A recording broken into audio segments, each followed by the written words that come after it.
Assalamualaikum warahmatullahi wabarakatuh. Salam sejahtera untuk kita semua. Semoga selalu sehat dimanapun berada. Jadi, untuk perkuliahan biologi dasar minggu ke-9 ini, kita akan membahas materi mengenai tumbuhan. Pokok kebahasan kuliah kali ini ada 3, yaitu yang pertama keanekaragaman tumbuhan, kemudian yang kedua transport air dan nutrisi. Jadi kita akan belajar bagaimana air dan nutrisi dari dalam tanah bisa masuk ke dalam tumbuhan. Kemudian yang ketiga adalah perkembangan dan pertumbuhan. Sehingga setelah kuliah ini, mahasiswa diharapkan mampu untuk menjelaskan dan mengenal keanekaragaman tumbuhan, kemudian mampu menjelaskan prinsip transport air dan nutrisi pada tumbuhan, lalu mampu menjelaskan perkembangan dan pertumbuhan pada tumbuhan. Seperti yang sudah dipelajari pada minggu lalu, bahwa super kingdom eukariotik ini dibagi menjadi 5 kingdom. Salah satunya yaitu kingdom Plantae atau tumbuhan. Keanekaragaman tumbuhan secara garis besar dibagi menjadi 2, yaitu tumbuhan tidak berpembuluh dan tumbuhan berpembuluh. Tumbuhan tidak berpembuluh yaitu lumut atau briofit. Tumbuhan berpembuluh dibagi menjadi 2, yaitu tumbuhan tanpa biji dan tumbuhan berbiji. Tumbuhan berpembuluh tanpa biji yaitu paku-pakuan atau pteridofit. Kemudian, tumbuhan berpembuluh berbiji dibagi menjadi 2, yaitu Gymnospermae atau tumbuhan berbiji terbuka dan Angiospermae atau tumbuhan berbiji tertutup. Gymnospermae ini merupakan kelompok konifer atau tanaman daun jarum karena memiliki daun yang runcing. Sedangkan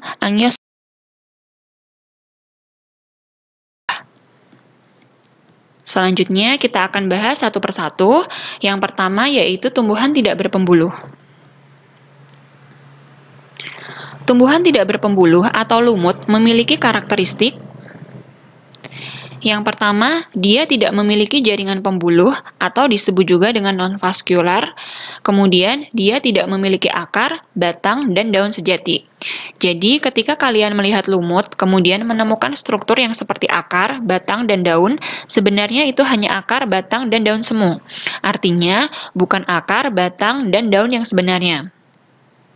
Kemudian, rizoid atau akar semunya berfungsi sebagai alat perekat. Karena lumut ini tidak memiliki akar sejati, maka penyerapan air dilakukan oleh sel paling luar. Kemudian, lumut ini menghasilkan sperma yang berflagel. Karena lumut ini kebanyakan hidup di daerah lembab yang terdapat air, maka struktur spermanya ini berflagel untuk menemukan atau untuk memudahkan bertemu dengan gamet betina. Reproduksi lumut ini bisa secara sporofit dan gametofit. Reproduksi sporofit dengan cara menghasilkan spora. Kemudian reproduksi gametofit dengan cara menghasilkan gamet atau sel reproduksi, baik itu gamet jantan maupun gamet betina. Kemudian siklus hidup lumut pada fase gametofit ini lebih dominan dibandingkan dengan fase sporofitnya.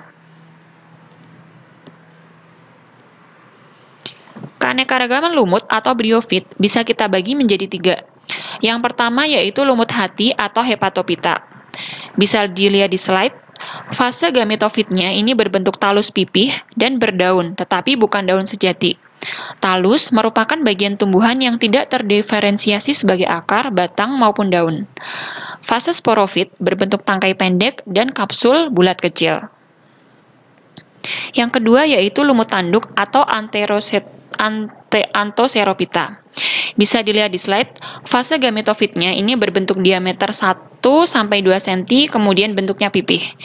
Lalu fase sporofitnya ada di atas dan berbentuk tangkai pendek dengan kapsul bulat kecil. Yang ketiga yaitu lumut sejati atau briofita. Bisa dilihat di slide, fase gametofitnya seperti tumbuhan kecil dengan batang, daun yang merupakan sel, dan rizoid atau akar semu. Kemudian fase sporofitnya ini berbentuk tangkai dengan panjang sekitar 2 cm dan kapsul. Selanjutnya, kita akan membahas mengenai tumbuhan berpembuluh. Tumbuhan berpembuluh memiliki ciri-ciri. Yang pertama, memiliki jaringan pembuluh atau jaringan pengangkut. Jaringan pembuluh ada 2 macam, yaitu xilem dan phloem. Xilem berfungsi untuk mengangkut air dan mineral dari akar ke daun, sementara phloem berfungsi untuk menyalurkan hasil fotosintesis ke seluruh tubuh tumbuhan. Kemudian ciri yang kedua yaitu memiliki akar, batang, dan daun sejati. Penyerapan air ini dilakukan oleh akar, kemudian tumbuhan berpembuluh menghasilkan sperma yang memiliki flagel ataupun tidak. Siklus hidupnya, fase sporofitnya ini lebih dominan, sementara fase gametofitnya ini tereduksi. Jadi, pada tumbuhan berpembuluh yang sering kita lihat merupakan fase sporofitnya.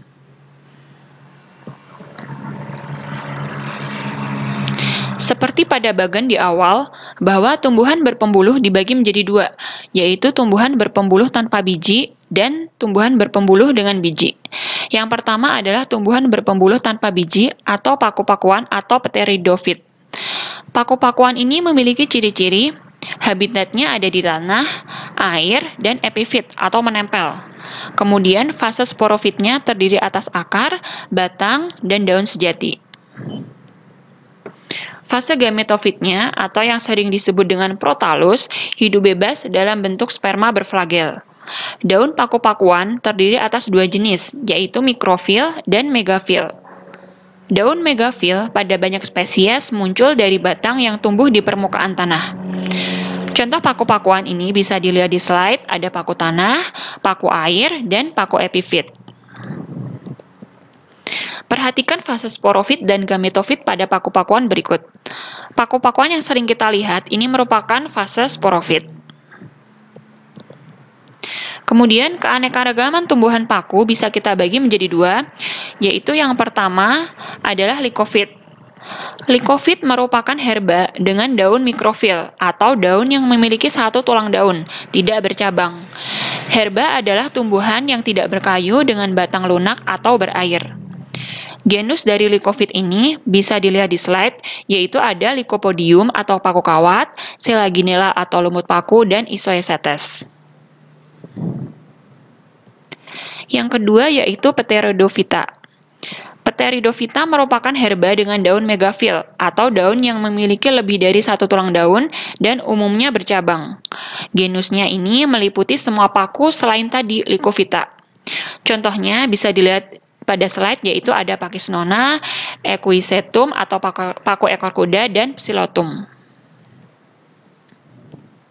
Selanjutnya, kita akan membahas tumbuhan berpembuluh kedua, yaitu tumbuhan berpembuluh berbiji, atau yang dikenal juga dengan nama spermatofita.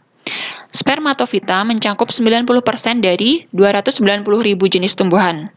Kunci adaptasi yang mendukung keberhasilan tumbuhan berbiji yaitu bahwa serbuk sari spermatofita ini dibawa secara pasif oleh angin atau hewan. Kemudian pembuahan tidak membutuhkan air dan struktur bijinya itu bisa untuk bertahan hidup di lingkungan darat. Kemudian, fase sporofit pada spermatofita yaitu tumbuhan yang sering kita lihat. Lalu, di manakah fase gametofitnya? Perhatikan gambar di slide. Fase gametofit pada spermatofita ada di dalam bunga, yaitu pembentukan gamet atau sel reproduksi jantan dan gamet betina. Tumbuhan berbiji atau spermatofita dibagi menjadi dua, yaitu tumbuhan berbiji terbuka atau gymnospermae dan tumbuhan berbiji tertutup atau angiospermae. Tumbuhan berbiji terbuka atau gymnospermae memiliki ciri-ciri biji tidak dilindungi oleh jaringan buah.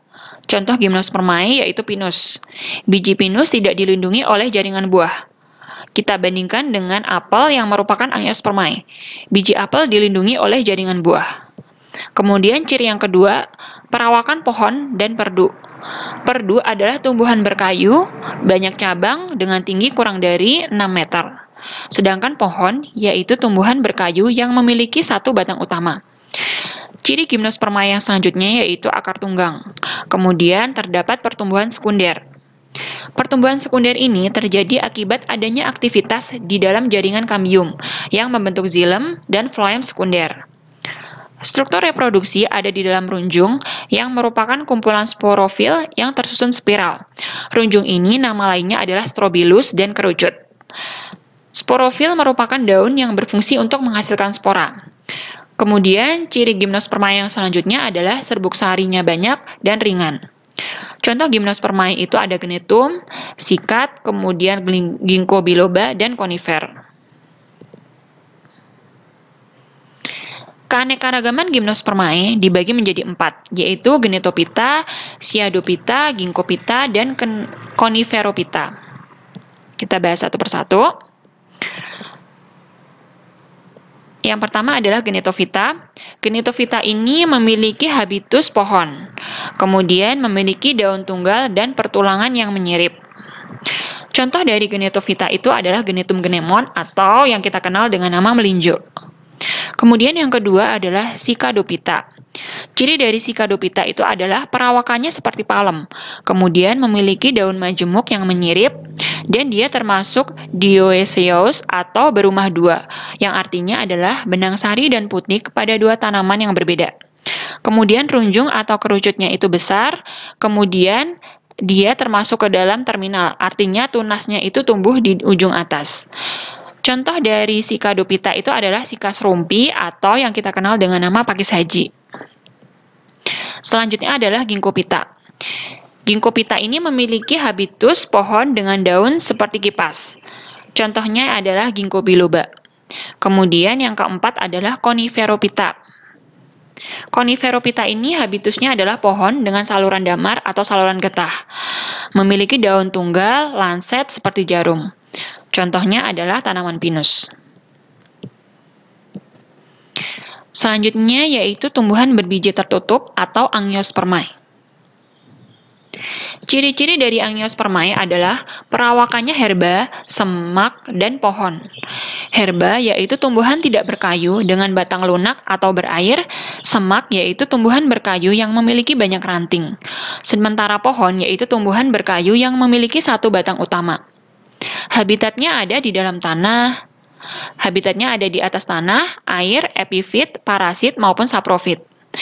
Epifit menumpang pada makhluk hidup lain tanpa merugikan, sementara parasit hidup di dalam organisme lain dan merugikan. Kemudian arti dari sporofit adalah hidup menumpang pada sisa makhluk hidup dan tidak merugikan. Kemudian siklus hidup dari Angiospermae ini ada yang annual, biennial, dan perennial. Annual itu artinya semusim, sementara biennial itu artinya 2 musim, dan perennial itu biasanya hidup 3-5 tahun. Kemudian memiliki jaringan pembuluh, xilem, dan phloem. Contohnya bisa dilihat pada slide, yaitu ada enceng gondok, kemudian putri malu yang termasuk perdu, dan eukaliptus yang termasuk pohon. Keanekaragaman Angiospermae dibagi menjadi basal, magnolit, monokot, dan eudikot. Familia basal dan kompleks magnolit ini menyusun 3% dari total Angiospermae. Penyerbukannya umumnya dilakukan oleh serangga.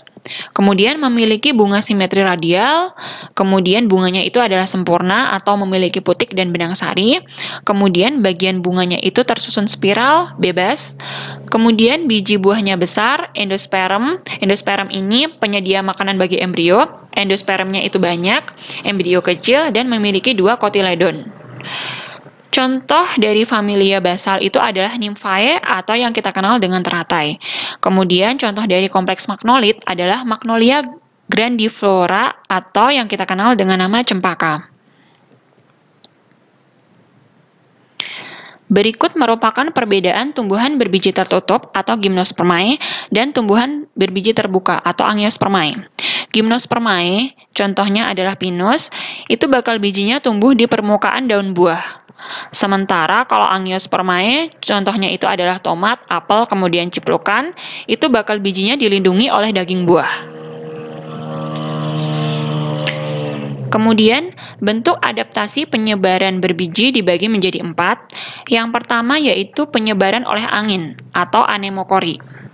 Contohnya adalah penyebaran biji bunga dandelion yang ringan dan kecil, menyebabkan mudah terbawa oleh angin. Kemudian penyebaran oleh hewan atau zookori. Contohnya adalah penyebaran biji oleh kelelawar. Kemudian penyebaran yang ketiga adalah penyebaran oleh air atau hidrokori. Contohnya adalah penyebaran kelapa yang memiliki struktur biji yang dilindungi oleh mesokarp dan endokarp yang ringan dan mengapung di air. Hal ini bisa kita lihat di pantai banyak tanaman kelapa. Kemudian, penyebaran yang keempat adalah penyebaran oleh manusia atau antropokori. Contohnya, penyebaran biji rerumputan herba yang memiliki banyak biji dan mempunyai struktur perekat sehingga memudahkan untuk menempel pada baju. Kemudian, hewan itu ternyata dapat bertindak sebagai polinator atau perantara penyerbukan. Ini merupakan interaksi tumbuhan dan hewan. Contohnya adalah, lebah ini merupakan polinator pada siang hari, sementara kelelawar merupakan polinator pada malam hari. Jadi, baik itu lebah maupun kelelawar ini membantu tumbuhan untuk mengalami penyerbukan. Kemudian contoh polinator lain yaitu burung kolibri yang memiliki paruh sempit dan panjang untuk memperoleh nektar. Kemudian, tumbuhan juga memiliki peran yang bermanfaat bagi manusia. Yang pertama adalah penyedia oksigen, kemudian sebagai sumber makanan, kemudian sumber obat-obatan, penyedia lapangan pekerjaan, kemudian sebagai estetika, dan fitoremediasi. Fitoremediasi ini artinya membersihkan lingkungan tercemar. Biasanya pada tanah-tanah bekas tambang itu ditanami tanaman untuk mengurangi kandungan logam berat pada tanah. Selanjutnya kita masuk ke dalam bahasan transport air dan nutrisi.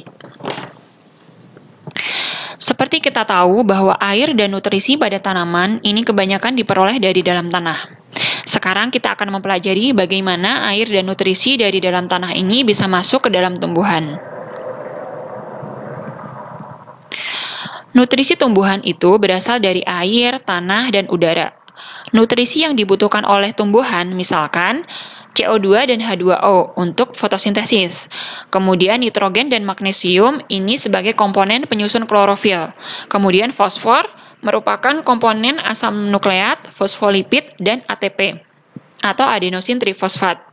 Kemudian FeCUZN yang merupakan mikronutrisi itu sebagai kofaktor enzim. Kemudian humus atau bahan organik ini berfungsi untuk memperbaiki sifat fisik tanah dan meningkatkan kesuburan tanah.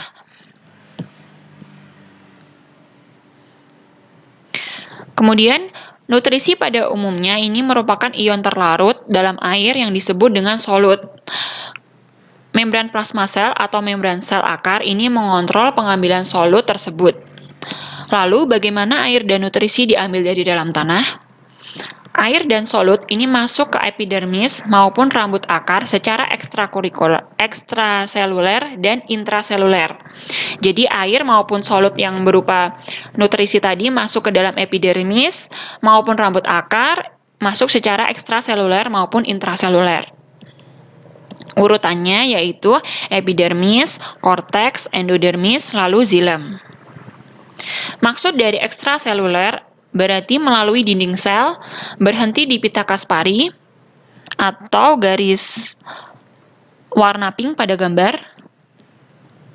Kemudian intraseluler berarti melalui bagian dalam sel, melalui plasmodesmata, atau penghubung antar sel tumbuhan, yang ditunjukkan oleh garis biru pada gambar.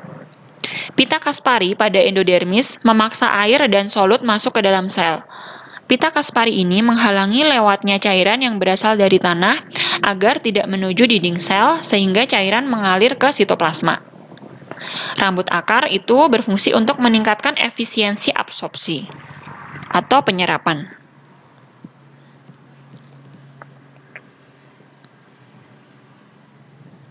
Kemudian, berikut merupakan penampang melintang akar dikotil. Bisa kita lihat di sini ada struktur yang namanya rambut akar, kemudian epidermis, kemudian korteks, endodermis, pita Kaspari, xilem, dan phloem.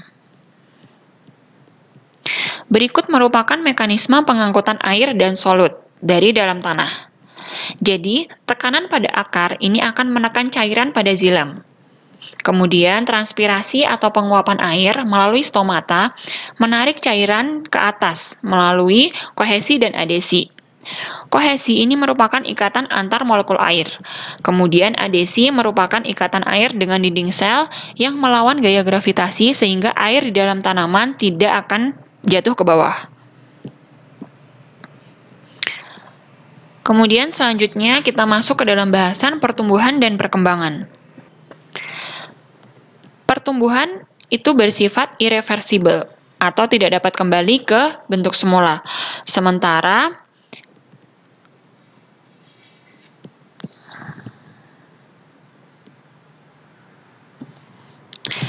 perkembangan ini bersifat reversibel atau dapat kembali ke bentuk semula. Kemudian ciri pertumbuhan yang lain adalah terjadi perubahan ukuran baik itu tinggi, volume, kemudian berat. Kemudian pertumbuhan ini bisa terjadi karena pembelahan dan perbesaran sel. Terjadi pada jaringan meristem, baik itu jaringan meristem primer maupun jaringan meristem sekunder. Jaringan meristem yaitu adalah jaringan yang aktif membelah. Contoh dari pertumbuhan adalah pertambahan tinggi, volume, dan berat tanaman. Kemudian, ciri dari perkembangan selain tadi reversibel atau dapat kembali ke bentuk semula, dia itu melibatkan perubahan struktur. Contoh perkembangan adalah perkembangan pada tanaman jagung, mulai dari biji, berkecambah, tanaman vegetatif, berbunga, berbuah, dari buah atau tongkol, kemudian menghasilkan biji kembali. Kemudian contoh lain adalah perkembangan polen atau serbuk sari dan ovul. Karena terjadi fertilisasi atau pembuahan, maka menjadi ovulum atau bakal biji. Kemudian ovulum atau bakal biji menjadi biji, sementara ovari atau bakal buah menjadi buah. Jadi pada perkembangan ini melibatkan perubahan struktur.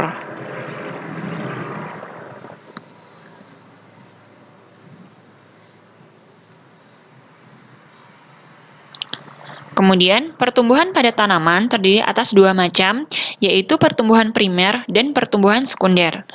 Pertumbuhan primer ini berasal dari pertumbuhan sel meristem apikal yang terletak di ujung akar dan ujung batang atau cabang.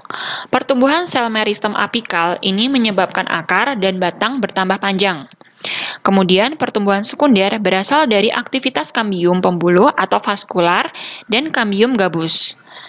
Kambium adalah lapisan sel-sel tumbuhan yang aktif membelah dan terdapat di antara xilem dan phloem, menyebabkan akar dan batang ini bertambah besar. Jadi kalau pertumbuhan primer menyebabkan akar dan batang bertambah panjang, sementara pertumbuhan sekunder ini menyebabkan akar dan batang bertambah besar. Kemudian aktivitas kambium ini ke dalam akan membentuk xilem sekunder dan keluar akan membentuk phloem sekunder, sehingga muncul struktur yang bernama lingkaran tahun. Nah, lingkaran tahun ini biasa digunakan untuk menentukan umur pohon. Pertumbuhan pada tumbuhan ini dipengaruhi oleh faktor internal maupun eksternal. Faktor internal ini terdiri atas zat pengatur tumbuh atau ZPT dan hormon yang disebut dengan fitokrom.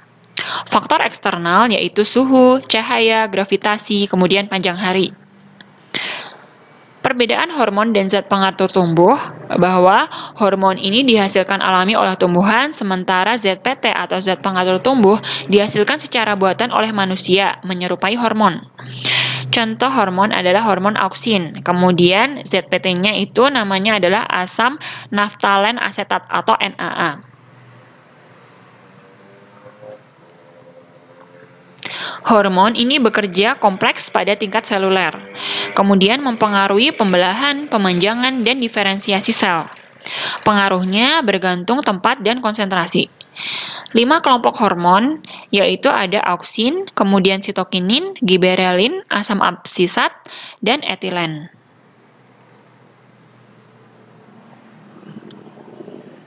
Yang pertama adalah hormon auksin. Hormon auksin ini berada di meristem apikal tajuk, daun, dan embrio.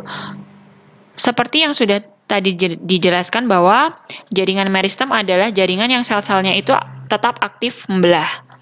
Fungsi dari hormon auksin adalah pembelahan dan pembesaran sel, kemudian pemanjangan batang, kemudian dominansi apikal. Artinya pertumbuhan meristem apikal yang terletak pada ujung batang ini menghambat pertumbuhan tunas samping atau lateral.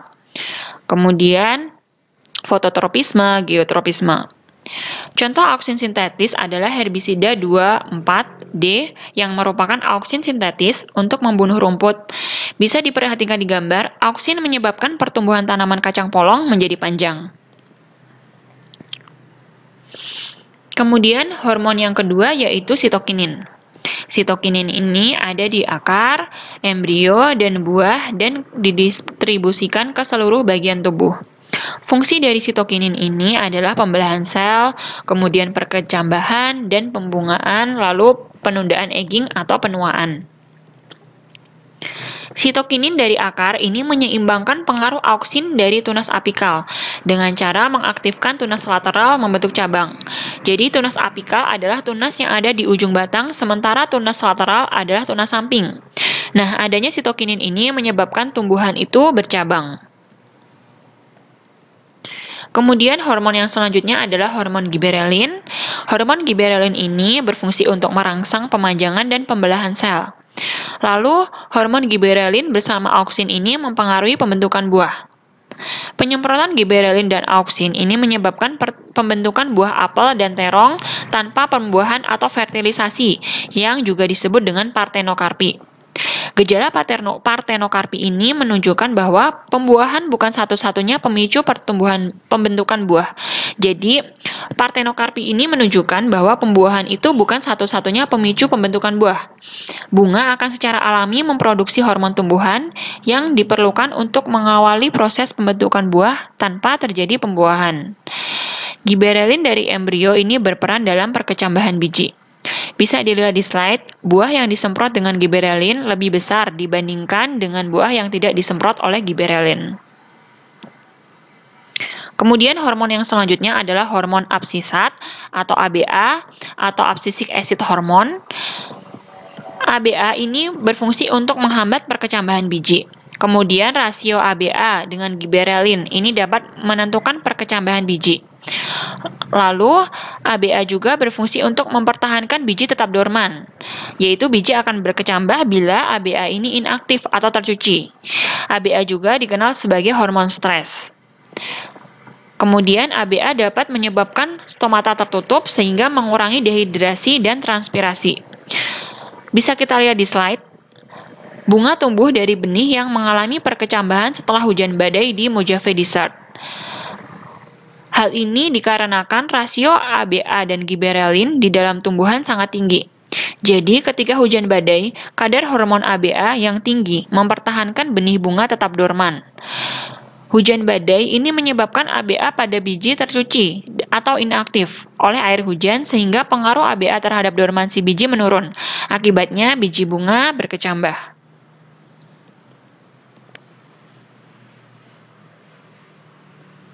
Kemudian yang selanjutnya adalah hormon etilen. Etilen ini membentuk gas dan memicu pemasakan buah. Bisa diperhatikan pada gambar. Gambar 1 ini merupakan buah pisang matang karena adanya etilen dari jeruk. Kemudian buah 2 adalah buah pisang matang dengan sintetik. Kemudian gambar 3 adalah perlakuan kontrol tanpa diberi apapun. Di sini terlihat bahwa etilen pada jeruk ternyata mampu memicu pematangan buah pisang. Kemudian, respon pertumbuhan dan ritme biologi pada tumbuhan. Jadi ada istilah yang namanya tropisme. Tropisme adalah respon arah pertumbuhan terhadap suatu stimulus. Tropisme ini berdasarkan rangsangannya dibagi menjadi 3, yaitu fototropisme, geotropisme, dan tikmotropisme. Fototropisme yaitu respon tumbuhan terhadap cahaya. Bisa diperhatikan di gambar, respon auksin pada batang menyebabkan auksin itu bergerak menghindari arah cahaya. Sehingga sisi pertumbuhan bagian pucuk yang terkena cahaya itu menjadi lebih lambat dibandingkan sisi yang terlindungi. Kemudian yang kedua adalah geotropisme. Geotropisme ini merupakan respon pertumbuhan terhadap gaya tarik bumi atau gravitasi. Bisa diperhatikan di gambar bahwa pucuk tanaman itu akan tumbuh ke atas menuju cahaya, sementara akar akan tumbuh menuju tanah. Pertumbuhan akar menuju tanah ini merupakan geotropisme. Kemudian, yang ketiga adalah tikmotropisme, yaitu respon tumbuhan terhadap sentuhan. Bisa diperhatikan di gambar, setelah menyentuh penyangga atau objek lainnya, sulur tanaman ini akan membelit penyangga tersebut. Hal ini memungkinkan tumbuhan memanfaatkan objek lain untuk mendukung pertumbuhan ke arah cahaya. Baik, sekian kuliah untuk hari ini. Semoga bermanfaat dan mudah untuk dipahami. Tetap jaga kesehatan, dan wassalamualaikum warahmatullahi wabarakatuh.